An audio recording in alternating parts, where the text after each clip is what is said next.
作業者の立ち位置を変更する方法について説明します。本動画では、フレームを作業者の立ち位置に設定する方法について説明します。ロケーションアンダーラインアフター 1.vcmx を開きます。プロセスノードで実行している処理を確認します。プロセスノードを選択します。プロセスタブ、エディターグループ、プロセスを選択することで実行する処理を確認、変更できます。プロセス1を選択します。トランスポートインで製品を搬入し、ワークで手を動かし、トランスポートアウトで製品を搬出しています。トランスポートインを選択します。ステートメントプロパティウィンドウのリソースポジションフレームを変更することで、作業者が製品を搬入するときの立ち位置を設定できます。入院ロケーションを選択します。同様に、トランスポートアウトとワークのリソースポジションフレームで、作業者の立ち位置を変更できます。トランスポートアウトは、製品を搬出するとき、ワークは、作業者が作業するときの立ち位置です。ワークを選択します。ステートメントプロパティウィンドウのリソースポジションフレームをワークロケーションに変更します。トランスポートアウトを選択します。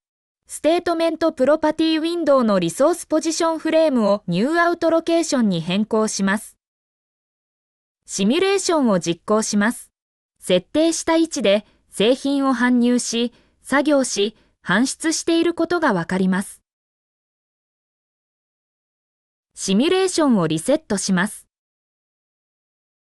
すべての搬入、搬出するときの作業者の立ち位置を一括で変更する場合、作業者のコントローラーの設定を変更します。ヒューマントランスポートコントローラーを選択します。コンポーネントプロパティウィンドウのリンクデフォルツタブを開きます。リソースピックオフセットで製品を搬出するときの作業者の立ち位置をフレームから移動させることができます。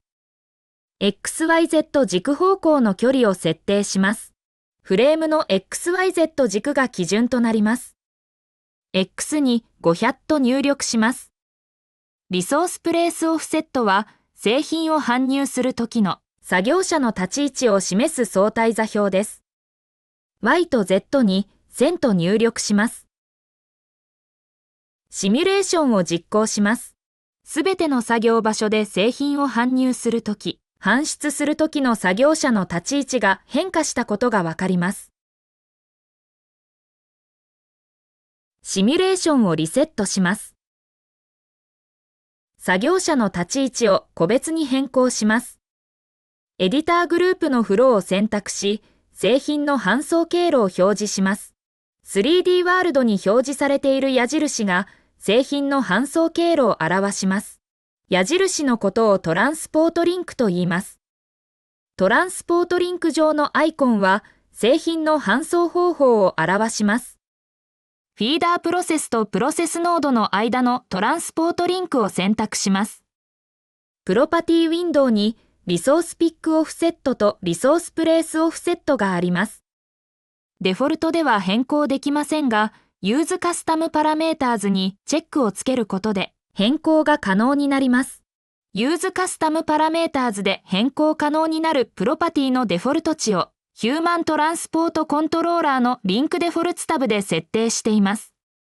ピックアプローチで製品を拾うための位置に移動することができます。プレイスアプローチで製品を置くための位置に移動することができます。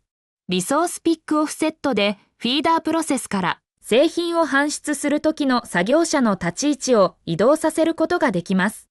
リソースプレイスオフセットでプロセスノードに製品を搬入するときの作業者の立ち位置を移動させることができます。リソースピックオフセットとリソースプレイスオフセットの座標をすべて0に変更します。シミュレーションを実行します。製品をフィーダープロセスから搬出し、プロセスノードに搬入するまでの作業者の立ち位置のみ、フレームの位置に戻ったことがわかります。シミュレーションをリセットします。作業者の立ち位置を変更する方法についての説明は以上となります。ご視聴いただきありがとうございました。